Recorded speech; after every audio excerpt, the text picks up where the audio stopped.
ഇന്ന് 5 വാർത്തകൾ പങ്കുവയ്ക്കാം. അവ കേവലം വാർത്തകളല്ല, കാലത്തിൻ്റെ 5 കണ്ണാടികളാണ്. ഒരു മുത്തശ്ശൻ കൊച്ചുമക്കളെ കാണാൻ പോയി. കയ്യിൽ കളിപ്പാട്ടമുണ്ടായിരുന്നു എന്നറിയില്ല, പക്ഷേ ഹൃദയം നിറയെ സ്നേഹമുണ്ടായിരുന്നു. വാതിൽക്കൽ ചെന്നപ്പോൾ കിട്ടിയത് സ്വീകരണമല്ല, മരുമകന്റെ അസഭ്യം നിറഞ്ഞ ശകാരമാണ്. തിരിഞ്ഞു നടന്ന വയോധികൻ നെഞ്ചു പൊട്ടി മരിച്ചു വീണു. വാക്കിന് വാളിനേക്കാൾ മൂർച്ചയുണ്ട്.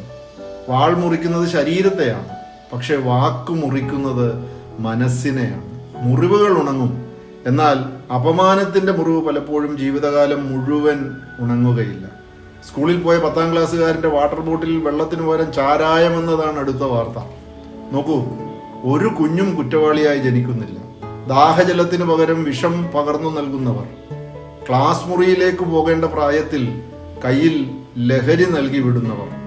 തോൽക്കുന്നത് ഒരു കുട്ടിയല്ല, നമ്മളാണ്. ഒരിക്കൽ നെൽസൺ മണ്ടേല പറഞ്ഞു, ഒരു സമൂഹം സ്വന്തം കുട്ടികളെ എന്താണ് പഠിപ്പിക്കുന്നത് എന്നതാണ് ആ സമൂഹത്തിന്റെ ഭാവി. ഇന്ന് നമ്മുടെ കുട്ടികൾ ഗണിതവും ശാസ്ത്രവും ഒക്കെ പഠിക്കുന്നു, പക്ഷേ പരാജയം എങ്ങനെ നേരിടണം, സുഹൃത്തിനെ എങ്ങനെ തിരഞ്ഞെടുക്കണം, ലഹരിയിൽ നിന്ന് എങ്ങനെ രക്ഷപ്പെടണം, ഇവ പഠിപ്പിക്കാൻ നമ്മൾ സമയം കണ്ടെത്തുന്നുണ്ടോ? മക്കളെ കാണാൻ കാത്തിരിക്കുന്ന അമ്മയുടെ വിയോഗമാണ് അടുത്ത വാർത്ത. മക്കൾ വിദേശത്ത്, ഫോൺ വരുമോ എന്ന കാത്തിരിപ്പ്. ആ അമ്മ കാത്തിരുന്നത് അവരുടെ ഒരു ശബ്ദം, ഒരു സ്പർശം, അമ്മേ എന്ന ഒരു വിളി. അവസാനം ആ കാത്തിരിപ്പ് അസ്തമിച്ചു. മരണശേഷവും മക്കൾ എത്തിയില്ല. അമ്മ എന്നത് ഒരു കാത്തിരിപ്പിന്റെ പേരാണ്. മക്കൾ ജനിക്കുമ്പോൾ മുതൽ അവർ കഴിച്ചോ, കുളിച്ചോ, ഉറങ്ങിയോ, അങ്ങനെ തുടങ്ങി അവശയാകുമ്പോൾ അവർ ഒന്ന് വിളിച്ചോ എന്നുവരെയുള്ള കാത്തിരിപ്പ്. എത്ര തിരക്കിലാണെങ്കിലും കാത്തിരിപ്പ് കാണാതെ പോകരുത്. അങ്ങനെ കാത്തിരുന്ന അമ്മയെ തിരിച്ചറിഞ്ഞ മകന്റെ കഥയാണ് അടുത്ത വാർത്ത. അമ്മയ്ക്ക് സുഖമില്ലെന്നറിഞ്ഞ മകൻ അമേരിക്കയിൽ നിന്ന് പറന്നെത്തി. അമ്മയെ പരിചരിച്ചു. അമ്മ പോയി, അമ്മയുടെ പിന്നാലെ മകനും പോയി. ഇത് കേൾക്കുമ്പോൾ ഹൃദയം വല്ലാതെ വിറയ്ക്കുന്നില്ലേ? ചില ബന്ധങ്ങൾ അങ്ങനെയാണ്. മരണവും വേർപെടുത്താൻ മടിക്കുന്ന ചില ബന്ധങ്ങൾ. ആ മകൻ അമ്മയുടെ കൈ പിടിച്ചു നടന്നത് കുറച്ചു നാളുകൾ മാത്രമാണ്, എന്നാൽ ഹൃദയം പിടിച്ചു നടന്നത് അവസാന ശ്വാസം വരെയാണ്. 5ാമത്തെ വാർത്ത വളരെ വ്യത്യസ്തമാണ്. വീടിനടുത്തുള്ള ചതുപ്പിൽ പട്ടിണിക്കോലമായി കിടന്ന വയോധികൻ.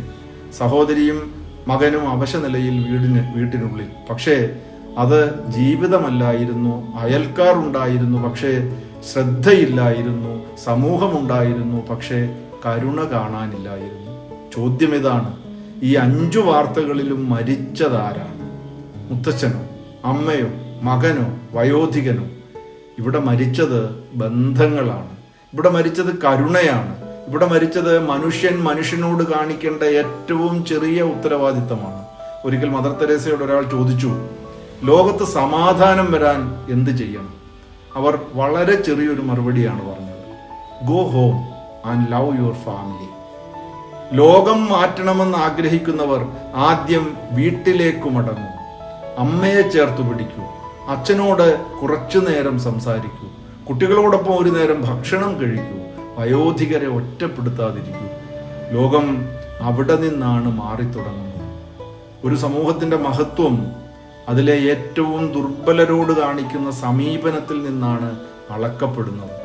പണം അയക്കുന്നത് സ്നേഹത്തിന് പകരമാവില്ല. വലിയ വീട് പണിയുന്നത് കുടുംബത്തിന് പകരമാകില്ല. സ്കൂളിൽ ചേർക്കുന്നത് വിദ്യാഭ്യാസത്തിന് പകരമാകില്ല. ഫോൺ വാങ്ങിക്കൊടുക്കുന്നത് ശ്രദ്ധയ്ക്ക് പകരമാകില്ല. വൃദ്ധസദനത്തിൽ ഏൽപ്പിക്കുന്നത് കടമയ്ക്ക് പകരമാകില്ല.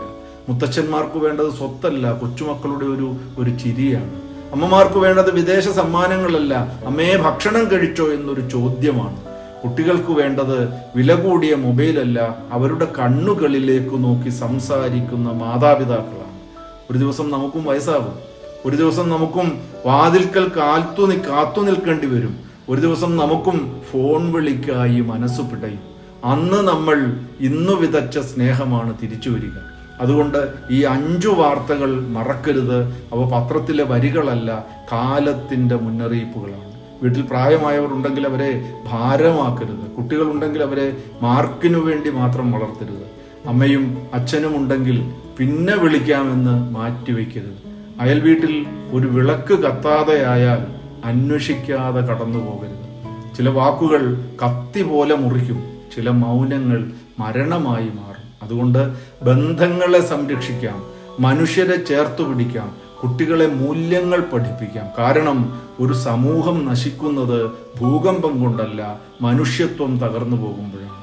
വീണ്ടും കാണാം OS ടോക്സിലൂടെ.